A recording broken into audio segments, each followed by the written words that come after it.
all right, let's get to the elephant in the room, the mugshot, right? That's the mugshot.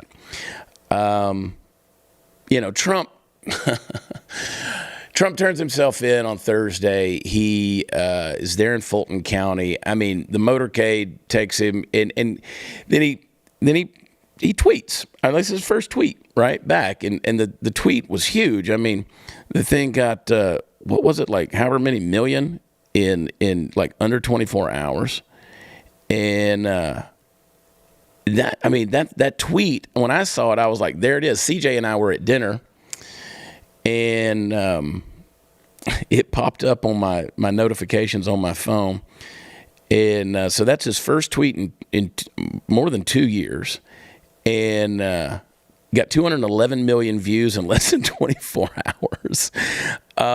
And I was like, and I retweeted it. I was like, here we go. Let's do this thing. I had some choice words to say underneath his tweet.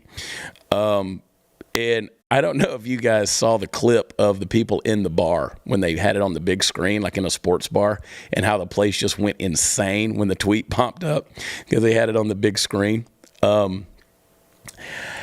This mugshot, and by the way, Brandon, I texted Alexander yesterday and I said, listen, man, I want a mug. I want a coffee mug that has, I want us to sell it at chatonblaze.com. I want a coffee mug with the outline of Trump's face, the drawing of Trump's face, that just says mug. Oh yeah, I was waiting in there. I had Alexander ready to go the second that thing dropped. We were putting that on shirts, hoodies, everything. Yeah, I've seen the shot glasses out there now that have his picture, the mugshot on there that just says mugshot, which is genius. And here's the thing: a lot of people said, "Oh, see, you guys are a bunch of grifters and all this kind of stuff." And I'm like, no. I said, what you guys don't understand is this is how we troll you. Like this is how you want to make this thing for evil. We just take the mugshot and we flip it on you, and we're like, look, we'll capitalize off this thing. Literally, as free market capitalists, we will capitalize off of this. So. Everybody put a T-shirt out. I mean, within 15 minutes of the mugshot being released, I had a T-shirt out at. We have ours at realwomensclub.com. I think the Blaze has one out there, and I think Trump raised like $7.5 million after the mugshot was released. So it's interesting to me that they think this thing is so evil, and of course Trump. It's going to be, it's detrimental to Trump. We want the mugshot. You guys have y'all don't understand. We're willing to use that to troll and flip the script every single time. And y'all can sit back and you can mock and you can laugh and you can point your fingers. But at the end of the day, look, we know that this is a sham. We know that it's a scam.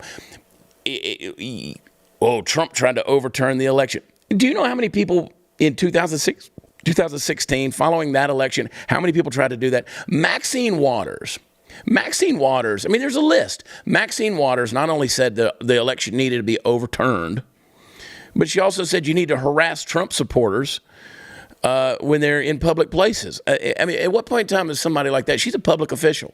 At what point in time is she supposed to be held accountable? I mean, every single one of them said something about it. Joe Biden said something about it. Hillary Clinton, we know, said a whole lot about it. Nancy Pelosi said a ton about it. Look at Adam Schiff. Adam Schiff talking about Russian collusion. He said he had irrefutable, undeniable evidence. He had tons of evidence. He said that. But yet he wasn't held accountable. When are any of these people going to be held accountable? And because Trump says, hey, we got to find 11,000 votes. Yeah, okay. If you're going to hold somebody accountable for that, you got to hold everybody accountable for stuff like that. But they're not going to do that. You say, we don't have any indictments for Obama or Hillary or Joe Biden. No kidding, because that's what you're not going to do it. You're not going to hold them accountable. James Comey dropped the charges. The FBI dropped the charges against Hillary Clinton. Well, it's hard to do anything when you guys have, everybody on your side and the whole, whatever is a one-sided justice system. So here goes Trump. Trump goes in and he turns himself in. I think he's there for 20 minutes, does the mugshot, checks in. Boom, he's gone. He's back out of there. And, a couple of interesting things. First of all, this clip. We're going to go to 2, Brandon. This clip ought to piss you off because here's the president of the United States, Joe Biden, who, by the way, Joe Biden, who was on vacation while Maui burned, and then before he went to Maui, went on vacation to Tahoe, and then went to Maui for a day or two, and then came directly back to vacation in Tahoe. So he's here at Lake Tahoe, and this is what he had to say when they asked about the mugshot. Play clip number 2. Have you seen Donald Trump's mugshot yet? Mr. President, are you worried at all about that? I did see it on television. What'd you think? Handsome guy. Wonderful guy. So first of all, you hear the boos. I have crisscrossed this nation now for a couple of years, and specifically in the last 2 years, I have not run across anyone who is a supporter of Joe Biden. I see it online, but I can't find anybody who just says, yeah, that's my guy. I'm wearing a T-shirt. I got a bumper sticker, going to wear a hat. I'm riding with Biden. I've yet to see it. I don't think I've seen it a single time. I went to lunch yesterday with my kids, and we were sitting there in a restaurant and got to talking to the waitress there, and she had moved to the area from Chicago, and she was asking how Chicago was doing. I said, well, interesting you bring that up. I said, right now Chicago has instituted a new push. Their new mayor has instituted a push for shootings to happen between 9 p.m. and 9 a.m. So that's their logic, because they're telling the gangbangers in Chicago, just make sure it's after 9 p.m. and you quit by 9 a.m. And then, there's various other things going on, like they're wanting to sue automakers for making cars easier to steal because it's happening so much in places like Chicago. So we were into this conversation, and she said, I just don't know what to do. And I said, well, let me tell you what you do. You stop voting for liberals. You stop putting liberal bureaucracy, progressive liberal leftist bureaucracies in places like Chicago. And she said, well, what do we do? I said, you vote for Trump. She goes, I don't know about that. And I said, what are your choices? Joe Biden, Donald Trump. Donald Trump's already leading, Ron DeSantis by like 40, 50 points. He's going to be the guy. He's going to be the guy. He will be the guy on the ballot. So what are your choices? Well, I don't know what I should do. Look at the results. Joe Biden is being booed here. They ask him a question. What do you think about the mugshot? His immediate response, because this is what supposed dementia-ridden dictators in a banana republic do when they're asked about something that is an absolute travesty of constitutional justice, when you're persecuting your political rival in this way. I mean, look at the crap they've put Trump through, from wiretaps to lies to collusion conspiracies, all this nonsense, the raiding of his home, all these different things that they've done. And whether you're a Trump supporter or not, it should piss you off that this is happening in America. Oh, justice, justice. There's no justice. There is no justice. If there's truly justice, then why isn't everybody being held accountable? I've told you this before. Every president that sat in the Oval Office for the last 60 years should have been impeached if we truly are a constitutional republic. But people don't know the Constitution. They don't understand how it's been trampled on over and over again. These people who are elected to office in Washington, D.C., and I don't care which office it is, they're not operating underneath the Constitution, the foundations of the principles of our founding fathers. They're not. They're doing whatever they want to do without any reproach and without any accountability. They're acting like a bunch of dictators. So here's what I'm saying. You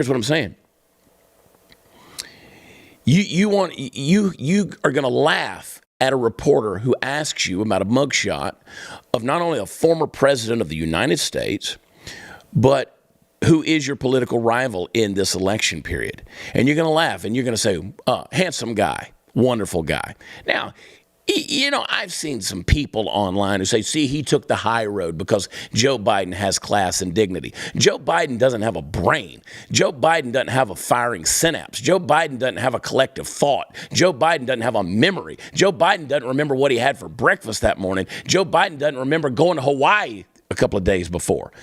So Joe Biden doesn't know anything about a high road or a low road. Joe Biden is a crooked, bribery-ridden politician, and he's part of a crime syndicate, and everybody out there knows it, but the fact that you keep defending it is ridiculous to me. So Joe Biden laughs and he says, oh, handsome guy. Yeah, he's a wonderful guy. He's being sarcastic. We know that. He's being hyperbolic. He is being, he's trying to be funny. But it's not funny.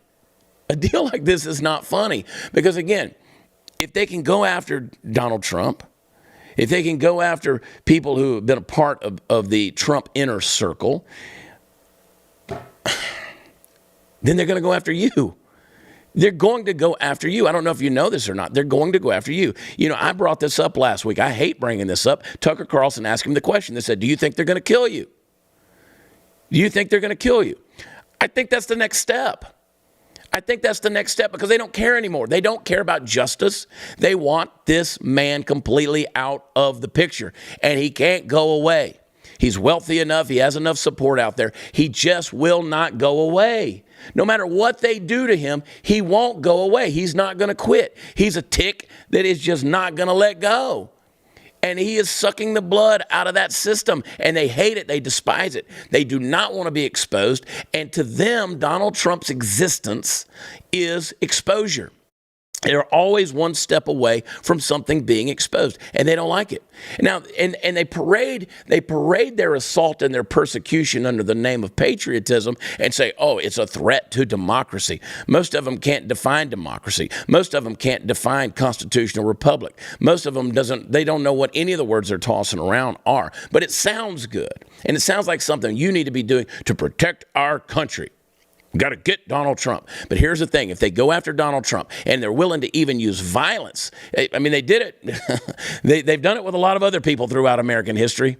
The people they wanted shut up, they've done it with them. What's keeping them from doing it with Donald Trump?